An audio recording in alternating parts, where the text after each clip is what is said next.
700 महानीति वाक्य 132 वाक्य। आजीविका सिवाय कोई मां माया करूं नहीं। आजीविका सिवाय कोई मां माया करूं नहीं। आजीविका माटे माया करवी पड़ती होय तो ते पण दोष छे एम जाणीने ते करता मन जो पाछुं पड़तुं होय तो ते दोष मोटा पुरुषोए क्षम्य गण्यो छे, कारण छूटको नथी। पण आजीविकानुं साधन थई गया पछी बीजा कोई काममां माया न करतो होय तो आजीविकानो प्रश्न घणाने मूंझवे तेवो छे।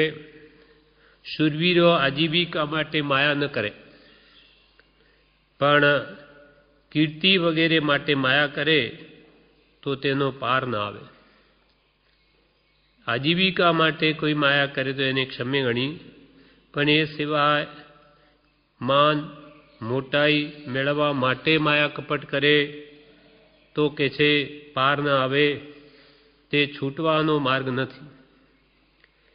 घणा जीवो कीर्ति वगैरह ने माटे मायामां वर्ते छे, पोतानुं स्वरूप भूली बीजामां सुख माने छे अने तेना माटे माया कर्या करे ते योग्य नथी। जेम के वेपारीओ सर्वत्र क्रय विक्रय निमित्ते पारका ग्राहक वाळवामां पोता तरफ नामा विपरीत लखवामां के लांच लेवामां के देवामां वगैरह में माया कपट के परवंचना करवी नहीं, बीजाने ठगवा नहीं। कह्युं छे के जे प्राणी विविध उपाय वडे माया रची बीजाने छेतरे छे ते महामोहनो मित्र स्वर्ग तथा मोक्षना सुखथी पोताना आत्माने ज छेतरे छे।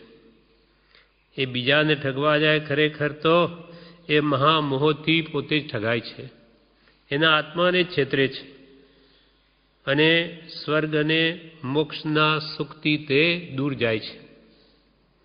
प्राय करीने माया कपट रहित पड़े कापड़ सूतर अने सोना रूपा वगैरहनो वेपार करवो, अर्थात जेमां अल्प पाप होय तेवो वेपार करवो। अने आजीविका में माया कपट करवी नहीं अने आजीविका माटे माया कपट करवी पड़ती हो तो पण ए दोष छे एम जाणीने मन पाछुं पड़तुं होय तो एने क्षम्य गण्युं छे। बाकी बीजा कोई मोते माया कपट करतो न होय तो अहीं कोई शंका करे, ब्रह्मचारी कहे छे अहीं कोई शंका करे के साधारण स्थितिवाळा वेपारी ने तो माया कपट कर्या विना केवल शुद्ध वेपार थी निर्वाह सी रीते थाय, तो उत्तर में के घणा कूड़ कपट थी जे द्रव्य उपार्जन कर्युं होय ते द्रव्य वर्ष ने अंते राजा, चोर, अग्नि, जल के राजदंड वगैरह थी हणाई जाय छे। खूब कूड़ कपट करीने भेगू करे, का तो चोर लई जाए, का राजा दंड करे, का आग लागी जाए, का कोई जल में डूबी जाए। एम कूड़ कपट थी भेगू करेलू रहतुं नथी चिरकाल सुधी। ते थोड़ो काल रहे तो पण कूड़ कपट थी भेगू करेलू धन एना उपभोग में के धर्म कार्य में वापरवामां ते काम लागतुं नथी। कूड़ कपट वाळाने धर्म में खर्चवानो भाव न उपजे अथवा एना पोताना उपभोग में न आवे। आ नीति में एम कह्युं के अन्याय थी प्राप्त करेलू धन 10 वर्ष सुधी रहे अने 11मे वर्षे तो ए समूळगुं नाश पामे, एटले मूळने पण लई जाए। माटे अनीति थी किंचित पण भेगुं करवुं नहीं। એટલે અહીંયા કૃપાલદેવે 132માં વાક્યમાં કહ્યું, આજીવિકા સિવાય કોઈમાં માયા કરું નહીં. કેમ કે આજીવિકા એ પ્રશ્ન ઘણાને મૂંઝવે તેવો છે. એટલે એના માટે કદાચ માયા કરે તો એનો ખેદ હોય તો ક્ષમ્ય ગણ્યું છે, પણ કીર્તિ વગેરેને માટે માયા કરે તો પાર આવે એવું નથી. હવે 133મું વાક્ય છે, આજીવિકા માટે ધર્મ બોધવું નહીં. ધર્મ એ આજીવિકા કમાવા માટે બોધવું નહીં. કેમ કે ધર્મ એ ઉત્તમ વસ્તુ છે. એ આજીવિકા માટે જો ધર્મ બોધે તો તેની કિંમત આજીવિકા જેટલી જ થઈ. મુનિઓ પણ આહાર લેવા જાય ત્યારે બોધ ન દે. જો તે વખતે બોધ દે તો તે નિર્દોષ આહાર ન કહેવાય. સામાન્ય રીતે કોઈ કહે, કોઈ ઘરે વરવા આવ્યા અને કોઈ કે કૃપા કરી ઉપદેશ આપો, તો મુનિનો ધર્મ શું છે? તે કે ઉપાશ્રય આવજો. દિગંબરો તો આહાર કરતા મૌન જ રહે છે, પણ કોઈ ખાસ નિમિત્ત હોય બને તો જ દિગંબરો બોધ આપે, નહીં તો એ તો આજીવિકા માટે થઈ ગયું. જેમ કે માણ ભટ્ટ દ્રષ્ટાંત આપે. માણ ભટ્ટ તે માણ એટલે ગાગર વગાડીને કથા કરે, તે આજીવિકા માટે છે તેવું થાય. ધર્મરૂપે અસર થવાનું કારણ તો જેટલા પ્રમાણમાં લોકોમાં તેનામાં નિષ્પૃહતા જુએ તેટલી જ ધર્મબોધની અસર થાય છે. જો આવા મહાપુરુષોમાંય કંઈ ધર્મકથા કરીને મેળવવાની જો કામના હોય તો એનો ધર્મબોધ અસર ન કરે. કંઈ પણ આશા કે ઈચ્છા ઉપદેશ આપીને મેળવવાની હોય તો તે દોષ છે. માટે કૃપાલદેવે કહ્યું, આજીવિકા માટે ધર્મ બોધવું નહીં. વાઘરી જેવા લોકો સારંગી વગાડીને કે એક તારીઓ વગાડી ભર્તુહરિની વૈરાગ્યથી ભરપૂર ભર્તુહરિનું કાવ્ય ગાય અને લોકોને ગવડાવે, પણ ગાનાર કે ગવડાવનારમાં કોઈ જાતનો વૈરાગ્યનો અંશ પણ મળે નહીં. ભર્તુહરિનું કેવું સુંદર જે વૈરાગ્યનું કાવ્ય છે, પણ જે ગવડાવે કે ગાવે એમાં વૈરાગ્યનો છાંટો ન હોય તો એ એકબીજાને કે અસર ન કરે. પણ ગાયન સાથે વાજુ વગાડી ઇન્દ્રિયો પોષે અને માને કે ધર્મ કર્યો. પણ ધર્મ એ તો આત્માને ઉન્નત કરવાનું અપૂર સાધન છે. હાર્મોનિયમ, તબલા આજે પણ આપણે જોઈએ છીએ દેરાસરોમાં ભાવના કરે અને માને કે કેટલો ધર્મ કર્યો, અને ખરેખર શું બોલે છે એ સમજાતું નથી. ઇન્દ્રિયો પોષે વાજાથી અને માને કે ધર્મ કર્યો. ધર્મ તો આત્માને ઉન્નત કરવાનું એક અપૂર સાધન છે. એવી ધર્મ ચર્ચામાં નિષ્પૃહતાની અત્યંત જરૂર છે. એટલે કૃપાલદેવ કે આજીવિકા માટે ધર્મ બોધવું નહીં. નિષ્પૃહ થઈને જ ભગવાનના વચનોની વાત કરું. કંઈ વાત કરીને મેળવવાની કામના હોય તો એની અસર કોઈ પર ન થાય. એટલે આનંદગંજી પર લખ્યું, ઉદર ભરણાદિ નિજ કાજ કરતા થકા, મોહ નડિયા કળી કાળ રાજે. ઉદર ભરણાદિ પેટ ભરવાને માટે આવા કામ કરતા મોહ નડિયા કળીકાલ રાજે. બડી કૃપાલદેવ પણ એ ગાથા આનંદગંજીની લીધી કે તરતમ જોગે રે તરતમ વાસનારે, વાસિત બોધ આધાર પંથડો નિહાળું રે બીજા જીન તણો રે. બીજા જીનેશ્વર ભગવાન અજીતનાથ, હું આપણો પંથ નિહાળું છું કે આ કાળમાં કેવું થઈ ગયું છે કે આવા મહાત્માઓ કહેવાતા એ પોતે અંદરથી વાસનાથી ભરેલા છે. એટલે જેવા એમના મન વચન કાયાને યોગ બળવાન, તેટલી જ પાછી બળવાન મનાવા પૂજાવાની વાસના. તો કે એ તો વાસિત બોધ થઈ ગયો. બોધ આપીને માન મેળવવું છે, પૂજાવું છે, તો એ નિષ્પ્રહ બોધ નહીં, વાસિત બોધ છે. ઈચ્છાથી ભરપૂર, માટે એ કોઈને પણ અસર ન કરે, ન પોતે પણ એના જ્ઞાન પામે અને બીજાને ઉપદેશ આપે પણ એની અસર ન થાય. એટલે આ તો વાસિત બોધ છે. માટે હે ભગવાન, હું આપના નિર્વાસિત બોધ મેળવવા માટે આપનો પંથ નિહાળું છું. એટલે કૃપાલ આજીવિકા માટે ધર્મ બોધવું નહીં. બ્રહ્મચારીજીએ પણ પ્રજ્ઞાબોધમાં સત્સૃતના પાઠમાં આ જ ભાવ લખ્યો. આત્માર્થે જો ના આરાધ્યા વાંચન શ્રવણ ન કામું. આત્માર્થે જો નારાધ્યા વાંચન શ્રવણ ન કામું. આત્માર્થે જો નારાધ્યા વાંચન શ્રવણ ન કામું. આજીવિકા કીર્તિ મદ માટે, આજીવિકા કીર્તિ મદ માટે સાધ્ય બંધન સામું. અહો હો પરમ શ્રુત ઉપકાર ભવીને શ્રુત પરમ આધાર. આત્માના કલ્યાણ, મારા આત્માનું કલ્યાણ એવડે થાય એ સ્વલક્ષી સાધના નહીં હોય. આત્માર્થે જો ન આરાધ્યા શાસ્ત્રો, ભક્તિ, સ્વાધ્યાય વગેરે, તો એ વાંચન કે શ્રવણ બધું નકામું.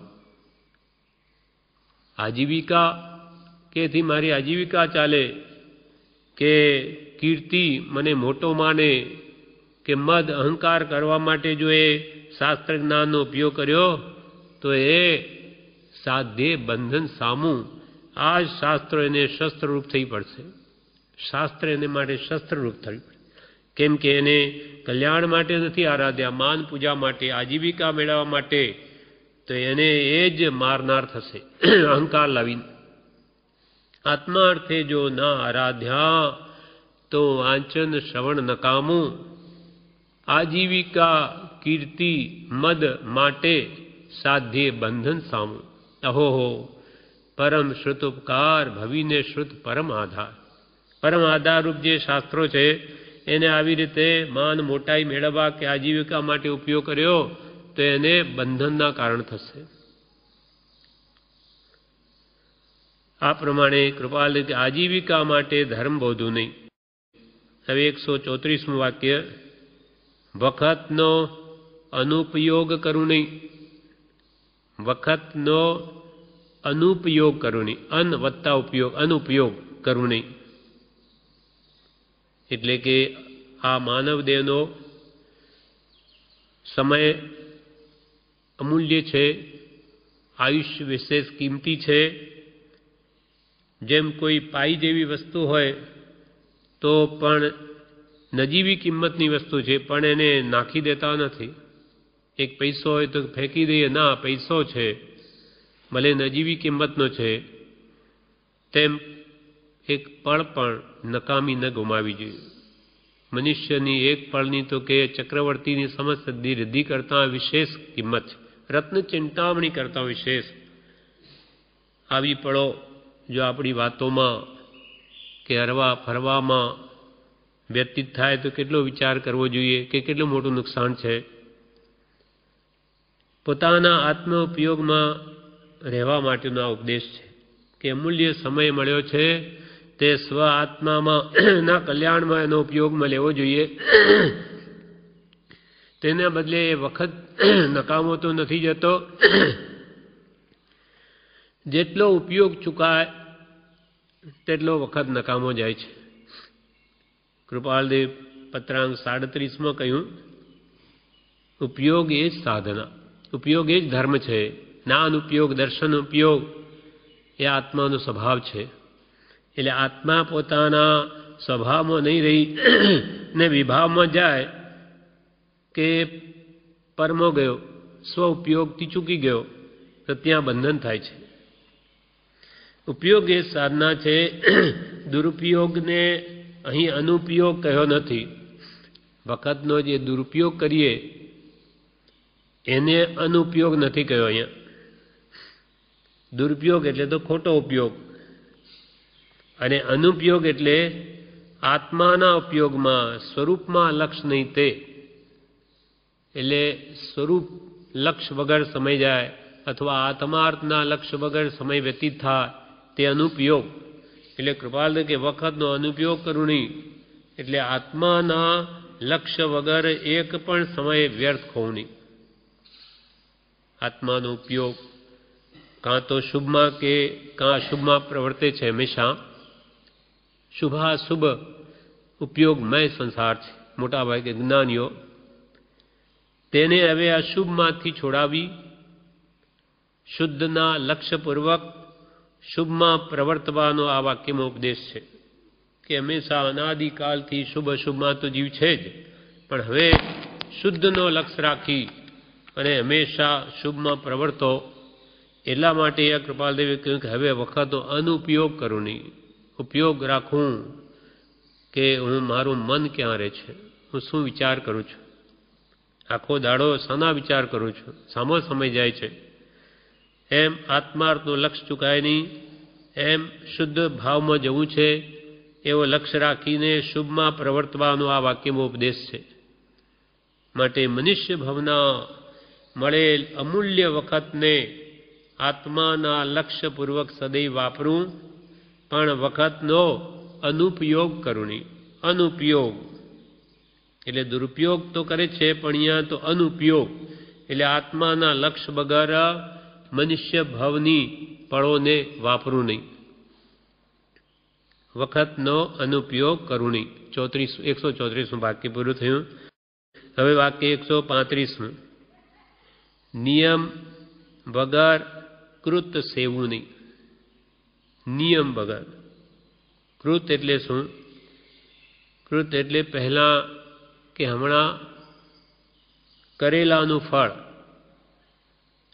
એટલે કરેલા કાર્યનું ફળ ભોગવવામાં પણ નિયમ રાખવું. આપણે જે કંઈ પણ કાર્યો કર્યા તેનાથી આપણે વસ્તુ મેળવી ભોગવવાની, તેને પણ કયા પ્રકારે ભોગવવી. જેમ કે ઘણો પૈસો મળ્યો હોય તો એનો અર્થ એ નહીં કે એને હું 5 ઇંચના વિષયોમાં એનો ઉપયોગ કરું.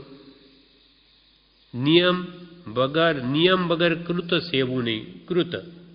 કૃત એટલે જે કંઈ પણ કર્યું છે તેનું ફળ મળ્યું તેને પણ નિયમ વગર નહીં સેવું. નાની પુરુષોએ જે સિદ્ધાંતો ઘડ્યા હોય તેના આધારે જ તેનો ઉપયોગ કરો. જેમ કે ઘણું બધું હોય પણ સપ્ત વ્યસનનો ત્યાગ, તો એમ એ કદી સેવું નહીં. પૈસો મળી ગયો તેથી શું થઈ ગયું, પણ ભગવાને આ નિયમ કર્યો કે આ મર્યાદાથી બહાર જવું નહીં, તો તેમ જ કરવું. અહીંયા વાત કરી છે કે જેમ કે વધારે રંધાઈ ગયું હોય, હવે કે આ વધારે રંધાઈ ગયું એટલે ચાલો હમણાં જ ખાઈ લઈએ, સાંજે નહીં ખાઈશું, એમ કરે તે પણ નિયમ વિરુદ્ધ છે.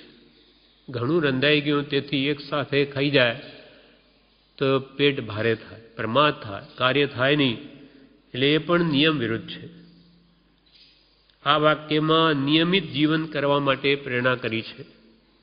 ખાવા પીવા વગેરેના નિયમ ન હોવાથી ઇન્દ્રિયોને વશ થઈ જવાય છે, લોકોના આગ્રહને વશ થઈ જવાય છે અને પ્રમાદની વૃદ્ધિ થાય. જમી લીધું, ક્યાંય ગયા, કોઈ કહે લ્યો આ ખાઓ, હવે પેટમાં જગ્યાનો આગ્રહ કરે તો પણ હવે ક્યાં નિયમ છે, આપણે ખવાઈ જવાય, પછી પ્રમાદ થાય, પેટ ભારે થાય, કાર્ય થાય નહીં. એટલે જેનું વર્તન નિયમિત ન હોય તેને વારે ઘડીએ નિર્ણય કરવો પડે કે હવે શું કરવું. પણ જે નિયમિત હોય તેને તેનો વિચાર વારંવાર કરવો પડતો નથી. બધું નિયમિત છે, કયા સમયે શું કરવું. તેણે જે એકવાર નક્કી કરી રાખેલું હોય તેમ જ તે કરે છે. એક ડોશીમાં હતા, તે પુણ્યો કાઢતા. તેણે આખું રૂનું ગાડું જોયું એટલે ગભરાટમાં એ માજી પડી ગયા કે હો, આટલું બધું હું રૂ ક્યારે કાઢીશ. પણ જેનું જીવન કે છે નિયમિત હોય એની એવી ચિંતા ન થાય. ગમે એટલું મોટું કામ હોય એક દિવસમાં ન થાય, પણ ધીમે ધીમે ક્રમપૂર્વક સમયસર એ કરવામાં આવ્યું હોય તો ગમે એટલું કામ હોય બધું થઈ શકે. નિયમમાં દ્રઢ રહેવાથી મહાપુરુષો બીજાને પણ આશ્ચર્ય ઉપજાવે એવા અદ્ભુત કાર્યો કરી ગયા છે.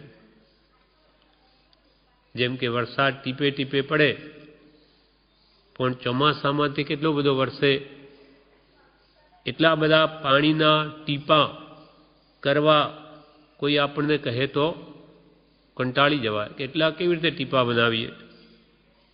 પણ ટીપે ટીપે સરોવર ભરાય. તેમ કૃપાળુદેવની 33 વર્ષની ઉંમરમાં કેટલા બધા અદ્ભુત કામો કરી ગયા છે. કેટલું લખ્યું, કેટલા વિચારો કર્યા, કેટલા અવધાનો કર્યા, કેટલી યોજના તો કે છે એમના હૃદયમાં જ રહી ગઈ. કોઈ કૃપાળદેવની આ વચનામૃતની નકલ કરવા પણ કહે તો એટલા મોટા પુસ્તકની ક્યારે નકલ પૂરી થાય. પણ એમનું આખું જીવન જ નિયમિત હતું. એટલે નિયમથી કરેલ વિકટ કાર્ય પણ સુગમ થઈ પડે છે.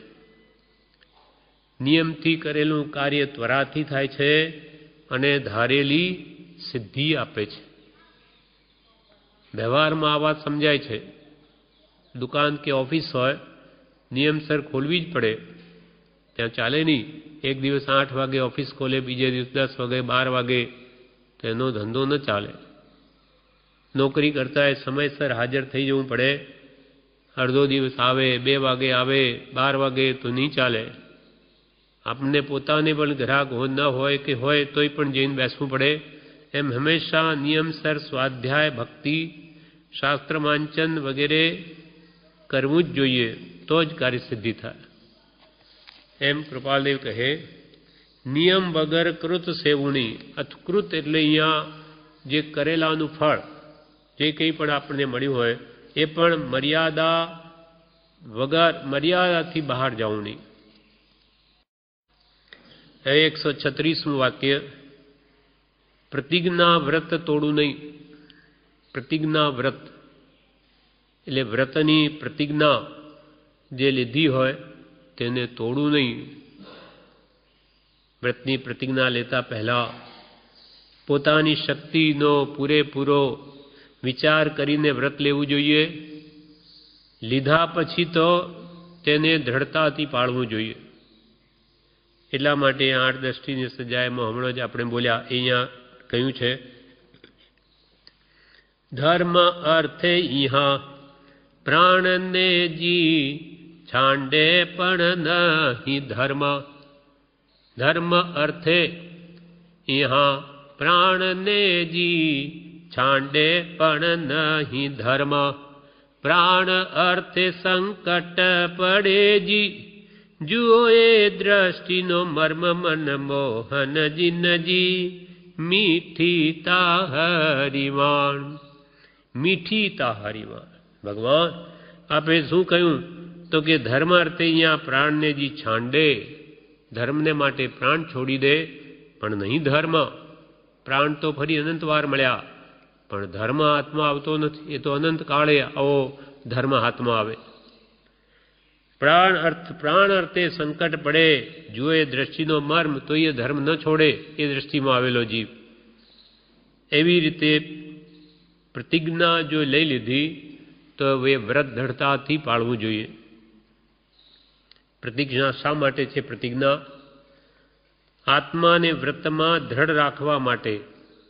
આત્માને વ્રતમાં દ્રઢ રાખવા માટે પ્રતિજ્ઞા છે. શિથિલતા તજવા માટે નિયમ છે. પણ જો નિયમ લઈને તોડે, ફરી ફરી લઈને તોડે, તો આત્મા બળવાન બનવાને બદલે ઉલટો નિર્બળ થાય છે. ઉલટી તેને નિર્બળતાનો અભ્યાસ થાય છે. ફરી કોઈ પોતાને નવો નિયમ લેવો હોય તો એના મનમાં ડર રહ્યા કરે કે પડાશે કે નહીં. એકવાર નિયમ તોડી દે તો પછી ફરી નિયમ લેતો એને વિચાર આવ્યા કરે કે નિયમ પડાશે કે નહીં. ઉડતી નિર્બળતા આવે છે. નિયમ એ વ્રતમાં દ્રઢતા રાખવા માટે, પણ એકવાર વ્રતનો ભંગ કરે કે પછી એનો આત્મા નિર્બળ બની જાય છે. માટે પૂજ્ય પ્રભુશ્રીજી બ્રહ્મચારી કહે છે કે ભાર દઈને કહેતા કે બ્રહ્મચર્ય વ્રત તોડતા પહેલા એક હાથમાં કટા લઈને મરી જવું અથવા ઝેરનો પ્યાલો પી જવો, પણ વ્રત ભંગ કરવું નહીં. બ્રહ્મચારી કે પ્રભુશ્રી એમ કહેતા કે બ્રહ્મચર્ય વ્રત તોડવાનો જો વખત આવે તો હાથમાં કે કટા લઈને મરી જવું, ઝેરનો પ્યાલો પી જવો, પણ વ્રત ભંગ કરવું નહીં. કેટલાક લોકો આવું આકરું પ્રતિજ્ઞાનું સ્વરૂપ જાણી એમને વ્રત પાળે છે, પણ પ્રતિજ્ઞા લેતા નથી. પણ મોક્ષમાળામાં પ્રત્યાખ્યાનના પાઠમાં પરમ કૃપાળુ દેવે આનો ખુલાસો આપ્યો છે કે જેમ ઘરના બારણા ઉઘાડા હોય તો કૂતરા પેસી જવાનો સંભવ રહે, પણ વાસી દીધા હોય તો એ સંબંધી ફિકર રહે નહીં. તેમ પ્રતિજ્ઞા કરી જો નિર્ણય કરી દીધો હોય કે મારે એમ નથી જ કરવું, તો પછી તે સંબંધી સંકલ્પ વિકલ્પ રહે નહીં. જો પચખાણ ન લીધું હોય તો ઢીલા થવાનો સંભવ રહે છે. જ્યારે પ્રતિજ્ઞાથી જીવમાં દ્રઢતા આવે છે. પ્રતિજ્ઞા જ્યાં સુધી જે કોઈ પણ વસ્તુની લેવામાં ન આવે ત્યાં સુધી તે સંબંધી દોષ અમુક લાગે જ, પોતે ન વાપરે તોય. જેમ કે આપણે માંસ ખાતા નથી, માનો કે ખાવું પણ નથી જીવન પર્યંત, છતાં જો પ્રતિજ્ઞા ન લે તો આખા વિશ્વમાં જ્યાં જ્યાં કતલખાનાઓમાં રોજે કરોડો જીવોની કતલ થાય એનો અમુક ભાગ અધિકરણ ક્રિયા એને પણ લાગે, એને પણ પાપ લાગે જ 2-5%. કેમ કે ઈચ્છાના દ્વાર ખુલ્લા છે. જ્યાં સુધી વ્રતરૂપી ભીંત વજ્રની પડે નહીં ત્યાં સુધી એ સંપૂર્ણ એ પ્રકારના દોષથી મુક્ત થતો નથી. એટલા માટે 6 આવશ્યકમાં એક પચખાણ પ્રતિજ્ઞા જે નથી જ કરવી તેનો પ્રતિજ્ઞા લેવી જરૂરી છે. પ્રતિજ્ઞા પોતાથી પડી શકે તેટલી જ લેવી જોઈએ જેથી વિશેષ દ્રઢતા આવે છે. જીવ વિશેષ તેથી બળવાન બને છે. તરવારનું દ્રષ્ટાંત પ્રભુશ્રીજી આપતા કે માણસના હાથમાં તરવાર આપે તો મનમાં શૂરવીરપણું આવે છે. પોલીસને કે આ સિક્યુરિટીને આવો વેશ કેમ આપવામાં આવે કે એને લાગે કે હું હમણાં ડ્યુટી પર છું, મારું ફરજ શું છે, મારું કર્તવ્ય શું છે, એમ એને ધ્યાનમાં રહે. સાધુને સાધુનો વેશ શા માટે કે એના ધ્યાનમાં રહે કે હું સાધુ છું, મારાથી આવું કાર્ય ન થાય. એમ તલવાર આપે તો શૂરવીરતા આવે, બળ વધે, પણ ઉઘાડી તલવારને મૂઠથી પકડવાને બદલે જો અણીથી પકડે તો હાથ કાપી નાખે. તેમ વ્રત ન પડે તો આજ્ઞા ભંગનો વધારે દોષ લાગે. જેણે વ્રત નથી લીધું તેને જે એ પાપ કરતો હોય તેનો જ દોષ લાગે, પણ વ્રત લઈને ભાંગે તો તેને 2 દોષ લાગે. એક વ્રત ભંગનો પણ દોષ લાગે. એક પાપ કરતો હોય તે, અને બીજો પ્રતિજ્ઞા ભંગનો દોષ. જેમ કે કોઈએ એકાસનાનું વ્રત લીધું હોય અને કોઈએ ઉપવાસનું વ્રત લીધું હોય. એકાસનામાં ધરાઈને ખાય તો પણ તેને ધર્મ થાય છે, તો કે ભાઈ ધર્માત્મક કહેવાય કે ભાઈ એકાસનું કર્યું, ભલે ધરાઈને જમ્યો. અને ઉપવાસ કર્યો હોય અને મોંમાં એક દાણો પણ નાખે તો પાપ લાગે, તો પાપી કહેવાય કે વ્રત ભંગ થયું. જ્યારે એકાસનાવાળો ધર્માત્મા કહેવાય. એમ પ્રતિજ્ઞા લઈને ન પાડે તેની આ વાત છે. પાળે તેને તો વિશેષ લાભ થાય જ છે, માટે પ્રતિજ્ઞા લઈને વ્રત કદી તોડું નહીં. શક્તિ પ્રમાણે વ્રત લઉં અને લઉં તેને દ્રઢતાપૂર્વક પાળું. 136મું વાક્ય પ્રતિજ્ઞા વ્રત તોડું નહીં. હવે 137મું વાક્ય સત્ય વસ્તુનું ખંડન કરું નહીં. સત્ય વસ્તુ જે હોય તેમ જ રાખવું, તેનું ખંડન નહીં કરું. સત્ય વસ્તુને સ્વીકારવાથી સમ્યક્ત્વનું કારણ થાય, સમ્યક દર્શનનું. તે જીવ સંસાર સમુદ્ર પણ તરી જાય. સત્યનો સ્વીકાર કરવો જોઈએ. ભલે પોતે તેમ કરી નહીં શકતો હોય તો આ મારી કમી છે, આ મારી ભૂલ છે, પણ સત્ય તો એમ જ છે. સત્યનો સ્વીકાર કરે તે સંસાર સમુદ્ર તરી જાય. પણ પોતાની શિથિલતા હોય એટલે કુતર્કને વશ થઈ સત્ય વસ્તુનું ખંડન કરે તો તે જીવ અનંત સંસાર વધારે છે. પોતામાં કમજોરીએ દોષિત હોય પણ એને છાવરવા માટે અનેક કુતર્કથી એ વાતને બેસાડવા માંગે, સત્યનું ખંડન કરી દે તો એ જીવ અનંત સંસાર વધારે છે, મિથ્યાત્વને પોષે છે. પરમ કૃપાલ દેવે પોતે કહ્યું કે તર્કથી જૈન ધર્મનું કહો તો ખંડન કરી દેખાડું, પણ બુદ્ધિને એમ વાપરવામાં આત્માનું હિત નથી. આવી રીતે વિપરીત તર્ક આપી જૈન ધર્મને પણ ખંડન કરી શકાય. દરેકના દ્રષ્ટાંત મળી આવે પણ એમાં આત્માનું કલ્યાણ નથી. કૃપાલદેવના વનું વચન સત્યને તો સત્ય જ રહેવા દઉં, પોતાની અશક્યતા છુપાવું નહીં. સત્ય સત્ય જ, ખોટું એ ખોટું છે. હું એમાં એવી રીતે પ્રવર્તું છું તો આ મારી ભૂલ છે, મારી કમજોરી છે. પોતાની અશક્યતા છુપાવું નહીં, પણ સત્યને તો સત્ય જ રહેવા દો.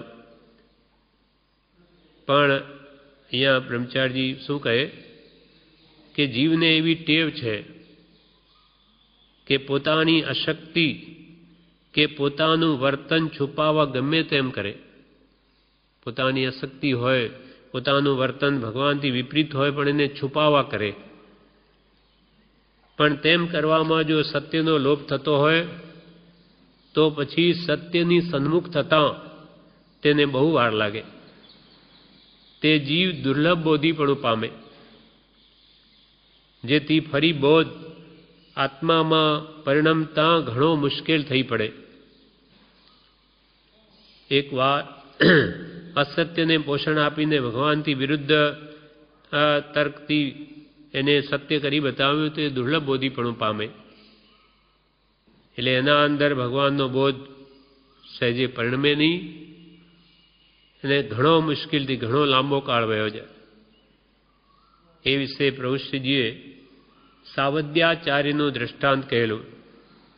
સાવધ્ય આચાર્ય તેમને તીર્થંકર ગોત્ર બાંધેલું અને તે પણ સત્યનું ખંડન કરવાથી નાશ પામ્યું. તીર્થંકર ગોત્ર બાંધ્યું પણ સત્યનું ખંડન કરી દીધું એટલે તીર્થંકર ગોત્ર નામકર્મ પણ નાશ પામી ગયું. માટે સત્ય વસ્તુનું કદી ખંડન કરવું નહીં. સાવધ્યાચાર્યનું દૃષ્ટાંત કે છે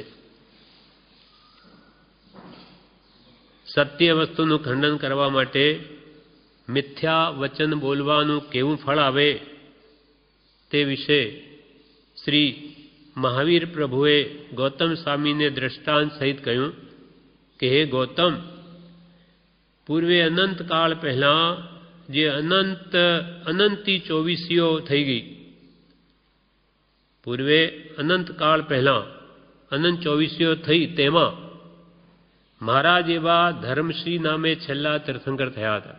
ભગવાન મહાવીર ગૌતમ સ્વામીને સંબોધીને કહે છે કે આ જે હમણાં ઉતરતો કાળ આવ્યો તેમ અનંત ચોવીસી પહેલાં આવો કાળ આવેલો અને તેમાં જેમ હું આ અંતિમ તીર્થંકર છું તેમ શ્રી ધર્મશ્રી નામના અંતિમ તીર્થંકર હતા તે સમયે. તેમના તીર્થમાં 7 આશ્ચર્ય થયા હતા. આ ભગવાન મહાવીરના કાળમાં તો 10 અચેરા થયા, તે વખતે 7 આશ્ચર્ય થયા હતા. તેમાંનું એક આશ્ચર્ય આ હતું જે આ કાળમાં પણ છે.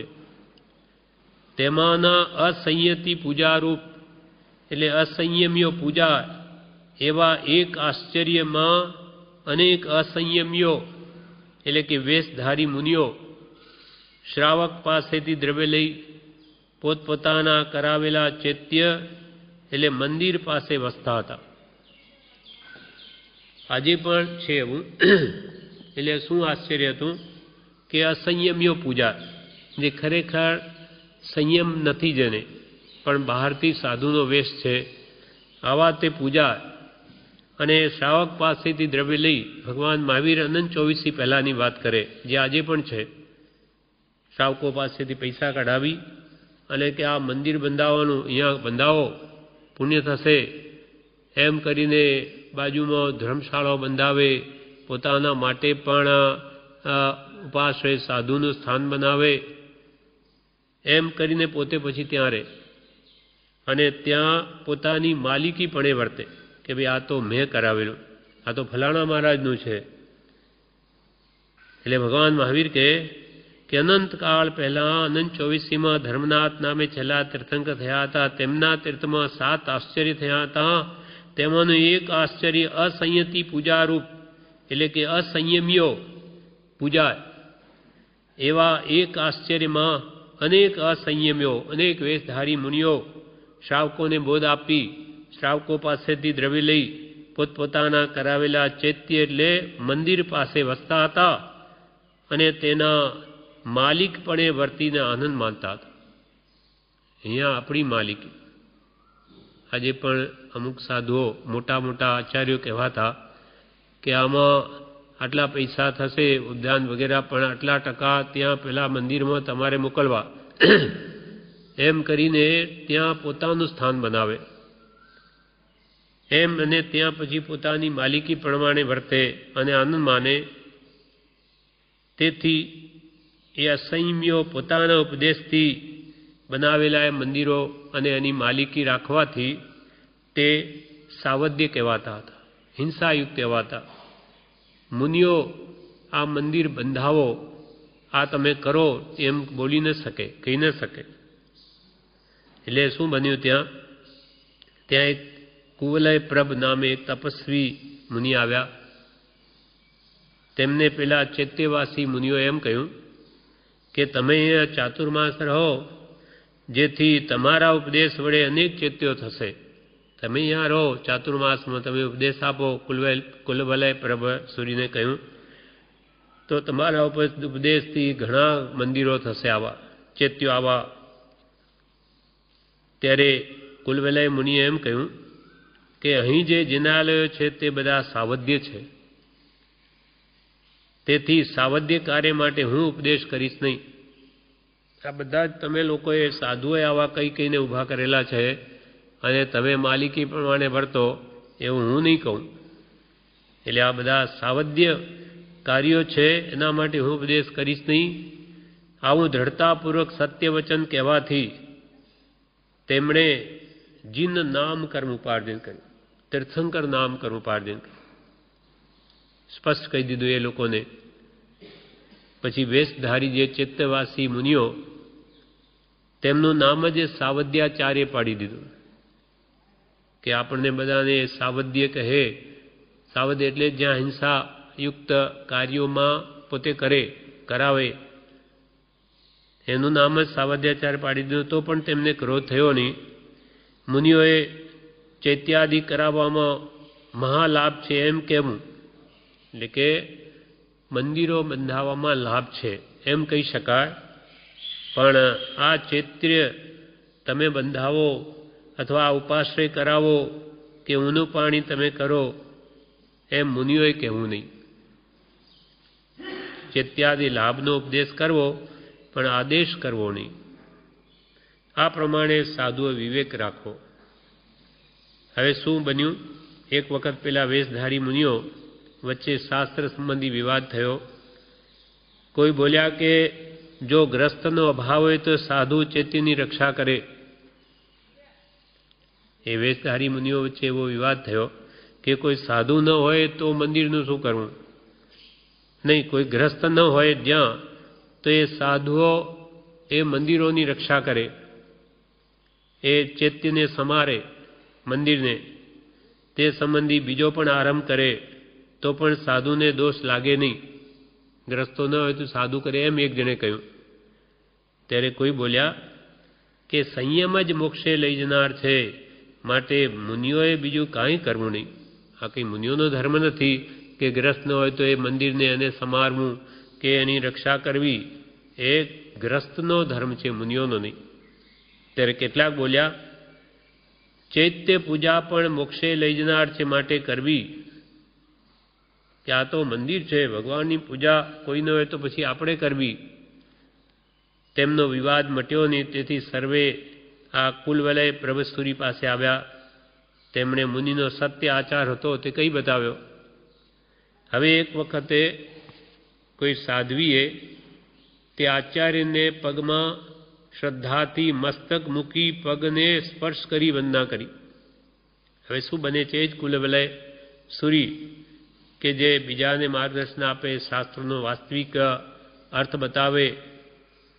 હવે એક સાધ્વીએ તે આચાર્યના પગમાં શ્રદ્ધાથી મસ્તક મૂકીને એના પગનો સ્પર્શ કરીને વંદના કરી, સાધુનો સ્પર્શ કરી લીધો. એટલે સૂર્યે સાધ્વીનો સ્પર્શ થતાં પણ પગ સંકોચ્યો નહીં કે ભાઈ ક્યાં શું કરો તમે, આમ કરીને પગને પણ સંકોચ્યો નહીં. તે લિંગધારીઓએ નજરોનજર જોઈ લીધું. જે બીજા બધા કહેવાતા સાધુ હતા વેશધારીઓ, એને આ જોઈ લીધું. એટલે એકવાર મહાનિશ્ચિત સૂત્રમાં એવી ગાથા આવી કે નિરાગી સાધુ પણ કોઈ કારણે સ્ત્રીનો સ્પર્શ કરે તો તેના મૂળ ગુણની હાનિ થાય છે. મહાનિશ્ચિત સૂત્રમાં એમ આવ્યું કે કોઈ વૈરાગી નિરાગી સાધુ પણ જો કોઈ પણ સ્ત્રીનો સ્પર્શ કરે તો તે તેના મૂળ ગુણની હાનિ થાય છે. હવે ગાથાનો સત્ય અર્થ કરતા હવે કુલવલય સૂરીને એમ થયું કે હવે ગાથાનો સત્ય અર્થ હું કહીશ તો આ વેશધારીઓ કંઈ બીજું કહેશે, તો પણ મારે એનો યથાર્થ અર્થ કહેવો, યથાર્થ જ કહેવું જેમ છે તેમ, એમ વિચાર્યું. કેમ કે અન્યથા કહું તો મહાદોષ લાગે. તેથી સૂર્યે સત્ય અર્થ કર્યો કે ભાઈ હા, સ્ત્રી જો અડે મુનિને પગે તો એ મૂળ ગુણની હાનિ થાય છે. એ સત્ય અર્થ કહી દીધો. તે સાંભળી પેલા લિંગધારીઓએ સૂર્યને સાધ્વી વંદન કરતા પગે અડેલું તે જોયેલું તે વૃત્તાંત કહીને આચાર્યને કહ્યું.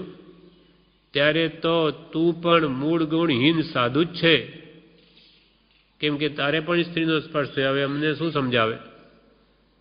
તે વખતે અપકીર્તિના ભયથી સૂરી બોલ્યા અયોગ્યને ઉપદેશ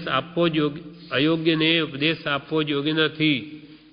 ત્યારે ફરી વેશધારીઓએ કહ્યું તું જ મિથ્યાભાસી છે, માટે અમારા દ્રષ્ટિ માર્ગથી દૂર થા. તે વેશધારીઓએ આજે સત્ય બોલનારા એને પણ આચાર્યને એમ કહ્યું કે તું જ એવો છે, તને જ સ્ત્રીએ પગે અડ્યો અને તું જ મૂળ ગુણનો ભ્રષ્ટ કરતા, માટે અમારી દ્રષ્ટિથી દૂર થા. હવે તે વખતે માન કસાયડો આવ્યો, જેને તીર્થંકર ગોત્ર બાંધ્યું. હવે આ માન કસાયથી પડી જાય છે.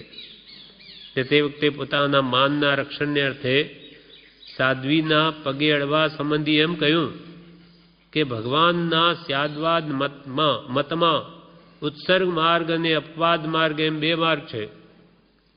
ભગવાનનો તો કે સ્યાદવાદ માર્ગ છે, કોઈ અપેક્ષાએ સ્ત્રી અડે તોય વાંધો નથી, એવા ભાવમાં લઈ ગયા.